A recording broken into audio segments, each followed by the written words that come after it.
I am live. I am live. I'm live and I'm stepping on toes. Let me try to present. Here we go. Present. Share screen. Should orthodoxy be evangelizing? So let's see. Here we go. So you got this live stream going on, and like I come in here and I start making comments, and every comment I say gets ignored pretty much. The only one who said hey to me was McMo, and it's like I wanted to point out the last thing I said. I said as these channel streams, live streams get more popular, they become less intimate, and yeah, I think there needs to be a place for a little bit more intimacy. When you have you like when you're in a crowded room, I've always had a problem with crowds, and yeah, it gives me anxiety, gives me stress. But I had said earlier, I said if less than two people join within 2 minutes, I will join that live stream. But very quickly, Jeff and Sam joined, and so there's plenty. You know, we can all have live streams. We don't have to play, you know, behind the wall. What is it? We can practice breaking through the fourth wall, and we don't have to go do the thing that everyone else is doing. Hey, Tayo. Yeah, you're welcome to hop in, Tayo. Let me share a link. I just I just wanted to have something a little more infinite or intimate. There we go. What's funny is Jeff helps manage some of these randos, and he uh, he hopped in over there at Luke on Luke's stream. So I've got about as much time as Luke has, but but yeah, I wanted to just provide an opportunity for other people to hop in and have a conversation at this time. Uh, Perhaps so. Like the question Luke was asking is like, should orthodoxy be evangelizing? What do we have to learn from evangelicalism? Evangelicalism, and the thing I had said was, we experience the fruit, whether it's the painful fruit or the good fruit, and we can tell a story, and that story can be helpful to others to let them know um, what might be helpful for them, what they could avoid, what they could, what kind of, how could they make a better decision? And is that evangelizing? I think I think the thing we have to be careful about is whenever we are trying to pretend like our way is the best way, we have to be careful with that. Um, because, I had a story I wanted to tell yesterday. I had the day off and took the family to a climbing gym. We get to practice climbing routes that are at our difficulty level, trying to, get better and practice. And on the way there, I stopped at a gas station and I'm getting gas. And this big truck with a trailer pulls up behind me. And I realize, oh, they need diesel. And they're waiting on the diesel. And I don't need diesel. And at first I felt bad. I was like, oh man, I'm blocking everybody. This truck and trailer's blocking traffic. I need to fill up the truck. He's going to be here a while. And I looked over at the diesel and I see, oh, this thing's out of order. And so I picked up the thing with the yellow wrapper around it saying the diesel is out of order, and I held it up for the person. And the guy right next to me is like, "You knew what he needed." I was like, "Yeah, I knew what he needed." I get chill bumps. Like I think all these things can be so meaningful. And then he gave me the thumbs up, backed up, drove around. It cleared up the blockage and the traffic, and he was able to find a place and not have to wait there for 5 to 10 minutes for me to fill up the truck. And that's what orthodoxy. Should we evangelize orthodoxy? It's like it'd be nice to know what orthodoxy can and cannot do and what the other person needs. And that way you can just put your hand up and say, we don't have what you need right now. Or you could say, we might have what you need right now.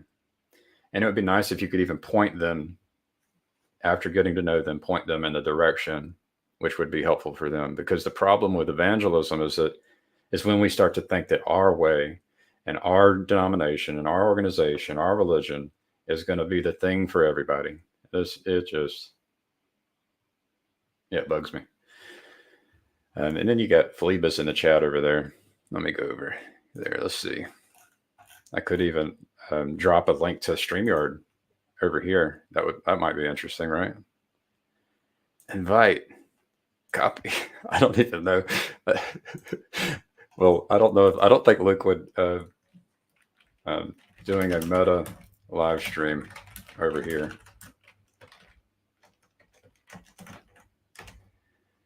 So I don't think Luke would get mad. That's what's cool is I developed a relationship with Luke to the point where I don't think he'll get mad that I would do something like that. I love Luke, and I'm glad that he's having the success and the people are going there. But I do think that, as a community grows, it needs to be able to stay flat. And so it's nice to have, leaders of tens, hundreds, thousands. And so people have to be willing to be the leader of tens, So that might be me, the leader of tens. Yeah. Yeah, I dropped the link. Trying to play a new game, a slightly different game. I got another 30 minutes or so.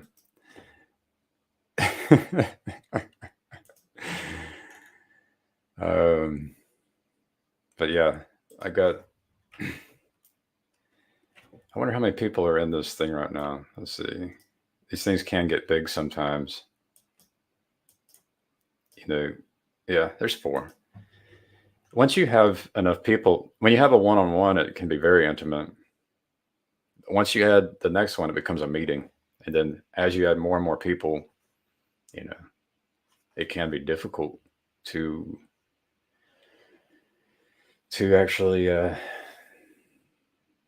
allow another person to share their testimony, what they're struggling with, the good things that are happening, the bad things that are happening.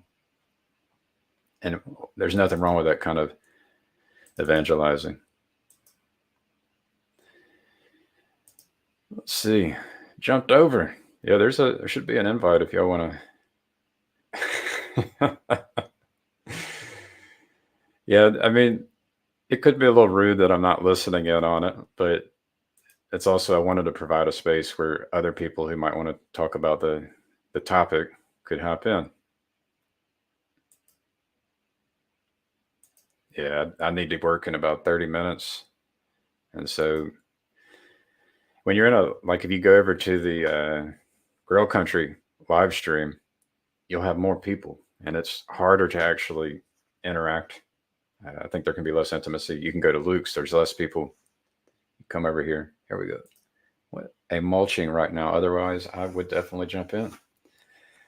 Mulching, yeah, that could be noisy.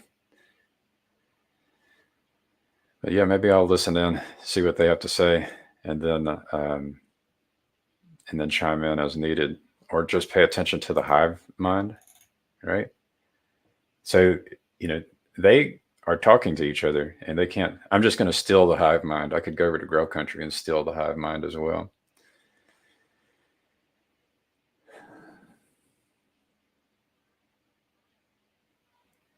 Here goes Taya. This is an actual Orthodox evangelism stream being done by Protestant converts.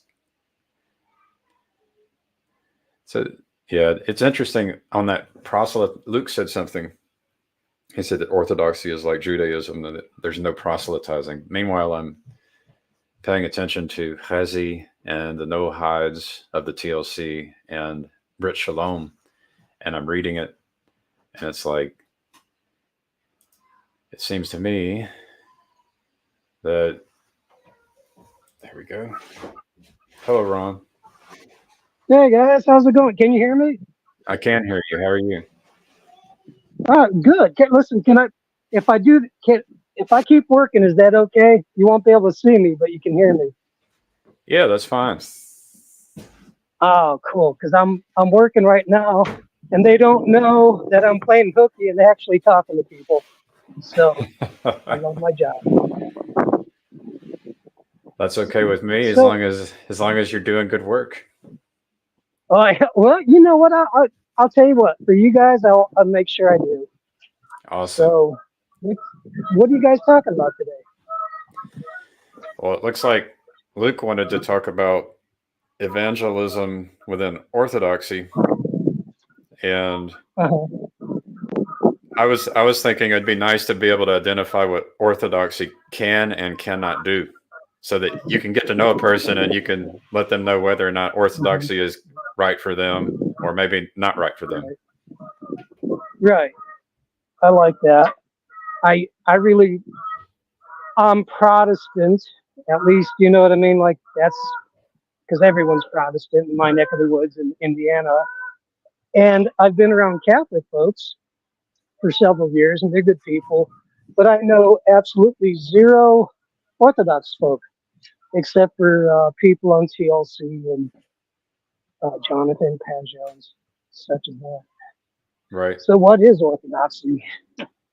I know that they care about the liturgy and uh, they go to, like, yeah, whenever they go to church, they have special, um, like their place where they go to worship is designed a certain way, and there's certain Hmm. practices and rules that, there's a lot of reverence. I heard Grimgos say that recently. I think I've heard a few stories like that, which is very, and it's traditional, right? So it's going to have some ancient traditions, which is very different than like the church I go to that has smoke machines, right?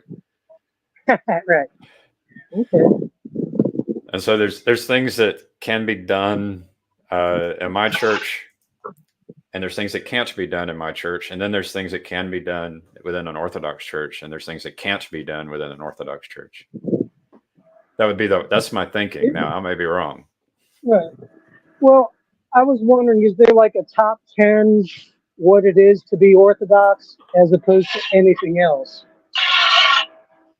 Well, I know they have like a catechism, so I think they have to study um, prior to being baptized, for example. So Right, right. it's a little bit more rigorous, and I think Roman Catholicism does that as well. Hmm. Yeah, it's RCIA. I actually went through that just to check it out. What It's did you think? a way, um, oh my God. I mean, and the great guys, what a waste of time. I'm like, it felt like it was nothing but hoops and that they were making you wait before you can say I do. Okay. So I didn't I didn't like it at all. I thought if you Did were you serious, good. did you learn things? I guess it sounds like you did not learn things that were important. Well, um, yeah, you'd be right. But if you were starting from zero, it could be very beneficial. Like if you were just coming off the street, but as you know, I've been in the game for 23 years, and I love Teresa of Avila and Brother Lawrence and Saint Right. John of the Cross, and so theologically, it was typical TLC stuff would be actually no TLC would actually has a pretty high bar. It was just the RCIA was an introduction. If you came in off the street, just to give you the 101 of what is salvation, for lack of a better word, and what the Catholic faith is. If you Yep. had a lot more, and well, yeah, it wasn't a place for like deep theological conversations. Right. So no conversation, but maybe a good onboarding for newbies. who were unfamiliar with Yep, the church exactly. and Christianity. Hmm. Yep, It's almost like you needed an exactly. exam so that you could like skip a grade. Well, right, if I could test out. Right, you could And test to out a their credit, catechism. yeah, I mean, there actually were some people that did that because they were so faithful in, how was it? They attended mass all the time. They lived in a religious community. And so they were talking all the time, and the priests saw that their hearts were really, they had converted, they were all in. There was no question about it. So they're like, yeah, come on in. Whereas with me, I was like, what are you guys all about? And why are you doing this? And what does it mean? And so they were like, I think just treating me like I was more of a tourist. Right. And, just, And were you and a to their tourist, to be credit, honest? Yeah. well, okay, like I have been praying there, yes, but I've been praying there for 7 years. Oh, wow.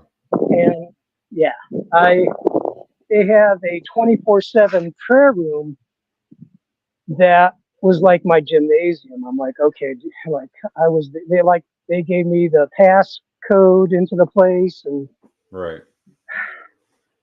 Yeah, I know that I think, in some mhm, sermons I've listened to, there's like the crowd, like Jesus would give a sermon and there would be the crowd, and then there'd be like maybe followers, and then there would be his disciples, right? And so, mhm, there is some aspect of that where, you know, are you the crowd or are you a follower? Are you a disciple? And mhm. it sounds like, you use the word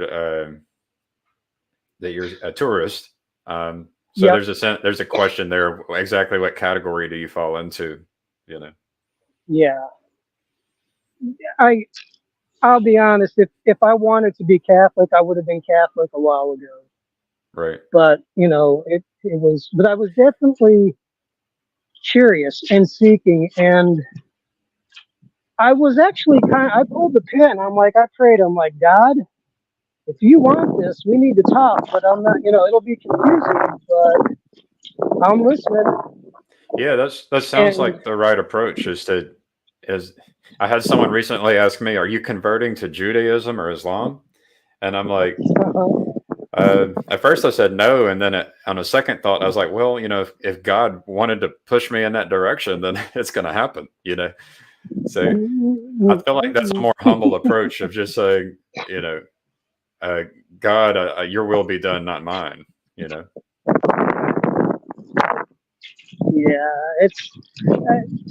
I think like for the Orthodox folks, like I really don't know where to go to get good, solid, foundational information other than just going fishing on YouTube. Well, I found websites. Like it seems like Orthodoxy has websites with information. Hmm. So I was able to find some churches I could go to if I wanted to, and I was able to find literature that I could read. Uh, Hmm. so I mean, if you go start doing internet searches, you'll be able to find the information.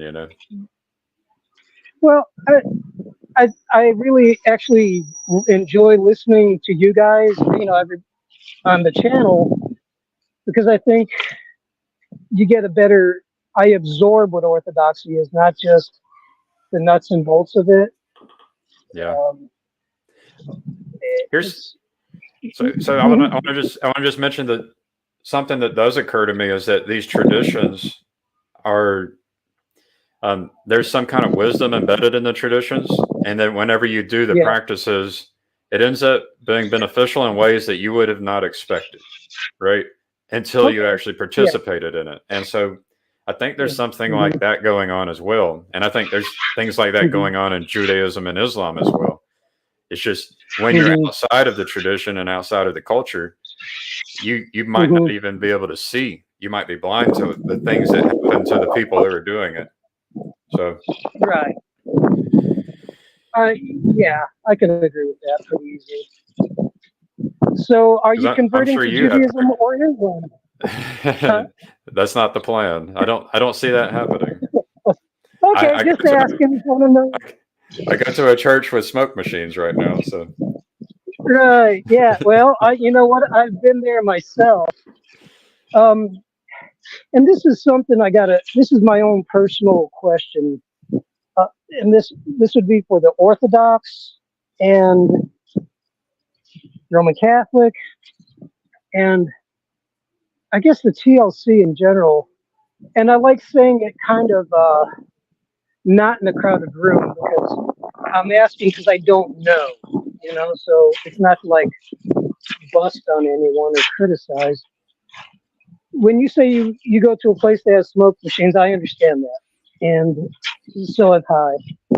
My experience coming to God was pretty much like Acts chapter 9, where Saul was turned to Paul okay. and he got detonated. So I've had an Activated. experience.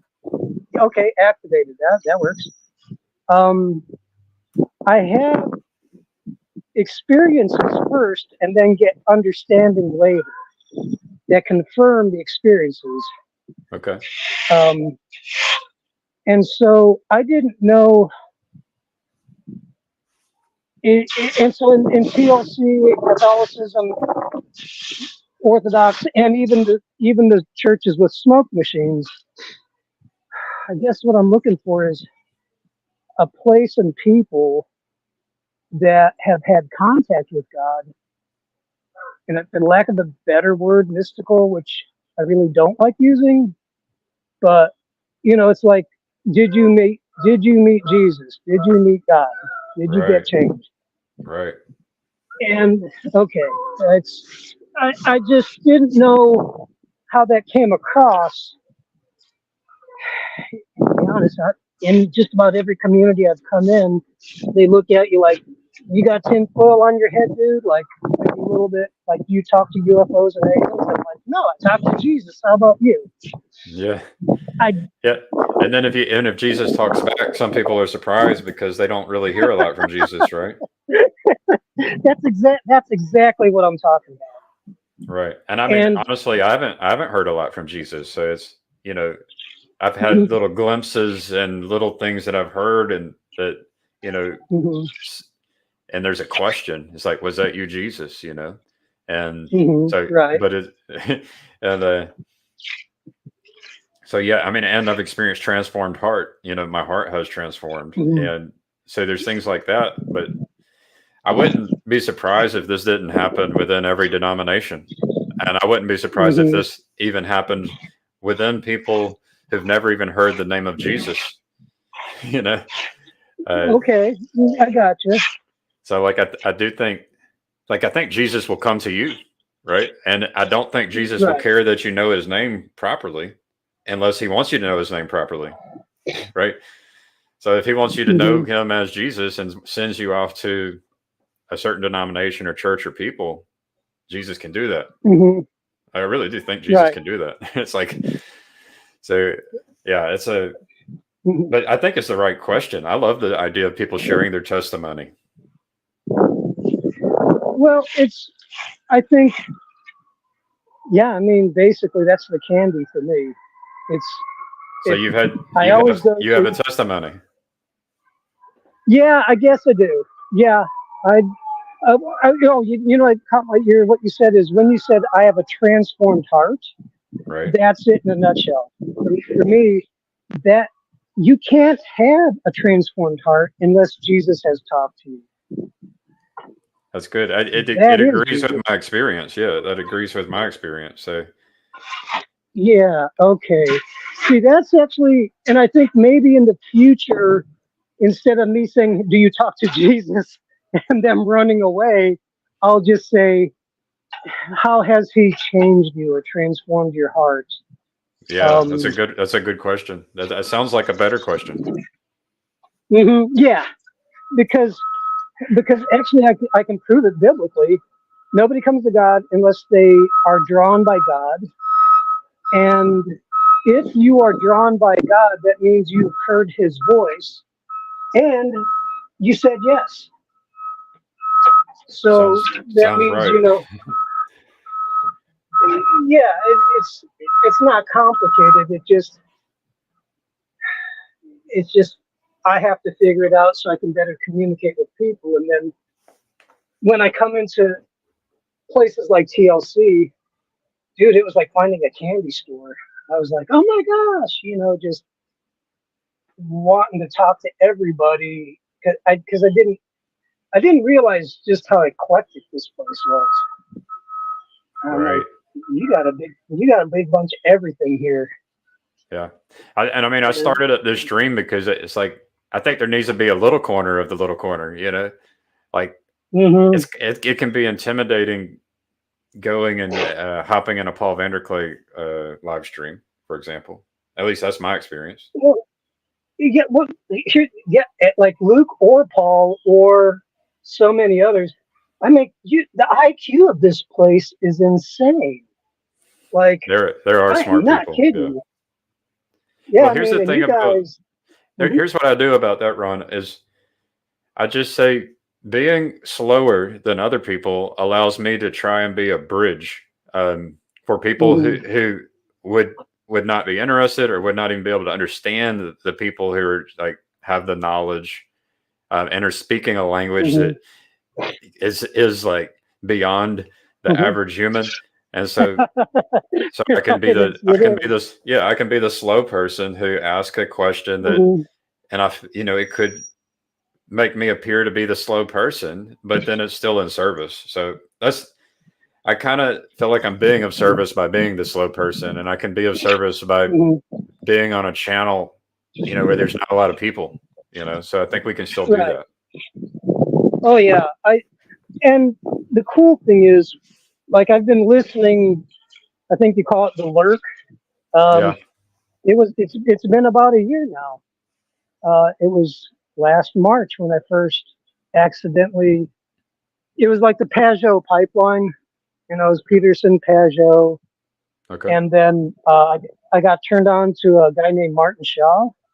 Okay. Uh, he's just outstanding. And I listened to his one conversation, uh, and he talked about I heard his testimony um, mhm, about being. I guess he's out in the woods at night, like up on a mhm. hill, and there was an event that happened. Like, yeah, he's a very interesting character. Well, that's it. That was Sherry and Neil both interviewed him, and they did a great job. And what I'm actually changing. Um, what it is I would always go by emotional experiences or spiritual experiences, and I'd line it up with the word, and so I would check myself. But I think I would say modernity had captured my mind, um, because I go to a church that has a smoke machine, so to speak, and Right. this the prophetic, for the lack of a better word, the prophetic in my church can be accurate and powerful, but I think it has been captured by modernity, and I hate it. I Captured I by feel modernity. yeah. How's that sound? Does that sound about right? Or is that I mean, it? Or is I that can, just me? I, Mhm. yeah, I worry that we can all be kept like it's the whole log in your eye thing. I like to Okay. imagine that we're all Yeah. captured to a degree, and that and then I Okay. have to ask myself as if I were in their shoes, would I be able to do better than they are doing? Right? Would Right. I avoid Yeah, I being like that. captured? Would I avoid the being captured by, as you're calling it, modernity, but you could call it whatever you want, you know? Yeah. I shouldn't. All right. I think what it is the prophetic. What I'm saying is the nature of God's heart gives inspiration in our hearts, so Okay. that we can speak what I think our in a moment is God's heart for us and others at times. And what I what I see my problem, my aggravation, or my upsetness is I see a lack of love at the core of most of it. It's self-preservation. It lacks guiding people to Jesus, to the cross for transformation. And now that Right. I've been here for a while, I'm getting back to, I guess it goes back to Martin Shaw, Paul Kingsnorth, and others that are off the beaten path, that my heart now, after shutting down, is starting to dream and use stories from C.S. Lewis and others that I never really knew about to give Right. me hope and ways. Yeah. And I'm like, I am changing for the better. That's And great. That's great. yeah, so it's, yeah, thanks. It's been, and so as much as I'm changing, I guess this is my question is, where does the Spirit come in for all these conversations? And I always land at the cross and the relationship with Jesus. And I hear a lot of talk that is really deep and complicated. And like I hear things about modernity, and I just wonder, where does it land in relationship to the cross or relationship with Jesus? Or is this, am I wrong? Or I mean, it this would is, be nice if we're being of service to people, right? mhm, Like it. I don't like the idea of evangelism where we go out and try to, like, the smoke machine kind of approach right, can be like for the crowd, and if right, it's missing the thing which actually invites people into being transformed, right. then the smoke machine, it was a waste of energy, and it actually could become an idol. Okay, So, like, okay, I like that. but yeah, I think it would be nice if we were getting better at being of service, such that, for example, Christians would become better healers and better teachers, right? Instead of Hmm. just Right. outsourcing this out to the world to do the healing Hmm. and the teaching. It'd be nice if we Right. got better at learning and teaching and being healed and transformed and providing that to others. Then people end up with more testimony. People end up with more, they experience the good fruit and they give the testimony about what they experienced instead of, you know, this Mhm. proposition is right, this other proposition is wrong. It's more like Mhm. I had an experience like and Right. now I'm a better father and I'm a better husband, a better Mhm. employee. I'm all of a sudden now I'm in fellowship with more people and I'm receiving revelation and transformation. Right. So, Right. I mean, that's what I think that's what we want. It's a kind of revival. I think that's exactly what I'm looking for, and that's actually that's a good what they call that, mission statement. It's Right. I think that's a pretty good one. So, like the healing, you caught my ear, like because I've been healed, like physically and emotionally, like straight up incurable stuff healed, and then emotional stuff by God's love healed. That's great. So, oh yeah, thanks. So I just Like, I so mean, I say that's great, and it's like it almost like I felt like that the story of the healing and the transformation is like it deserves attention and respect and care. Uh, like that's that testimony that can be so powerful because you were a witness to it and you get to share that testimony. And honestly, that's what did it for me and making a new decision was just people's testimony, right? oh, okay. You Hmm. if you can tell that story of whenever you were suffering, whenever you were Right. lost, or whatever it is, and then you can um, then be able to, yeah, at some point along your story on your journey, you've experienced these healings and transformations, there's a way of getting that Mhm. story out, which will make people curious, make people interested, right? You don't even have to tell Yeah. them like go to this denomination, and you just tell them what it was for Mhm. you and be honest about what you did. You know, Right. Well, and I think that's I can get behind all of that 100%. That's what was it for you? Because I think I heard you say like something. It was a testimony that changed your life as well, I started or paying attention. testimonies. Yeah, there's a YouTube channel called De La Fe Testimonies, and all of a sudden I started listening to these testimonies. There was one lady who wanted to be. She had such a difficult upbringing. She wanted to be the ruler of hell, Mhm. and she was okay with just causing harm to everyone in the world. Um, but Mhm.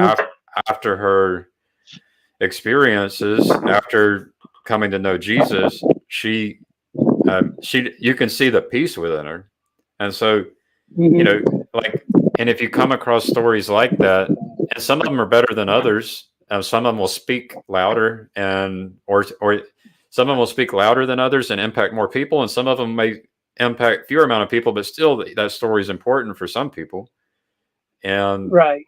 yeah, Oh. it's so I just became curious. I'm like, are you for real? There are people who are being healed, are being transformed, and like Mhm. this is a miracle. If this is true, this is a miracle. Mhm. And Right. I'm like, and I look into it, and I'm realizing like, oh, not only is it a miracle, but this idea that the wicked, wretched people would be healed and transformed, it's actually Mhm. it's actually perfect. How can it be any better than that if you want what's good for the world, right? So Mhm. that was a transformation in me from being the one who said, I'm righteous, I'm better than everyone else, I deserve the power.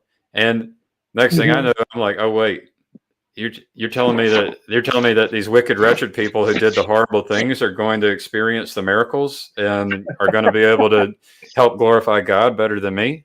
And it's like Uh-huh. and then it takes a little humble move on my part and saying, Mhm. okay, yeah, maybe my way isn't as good as the way God's going to do it, right?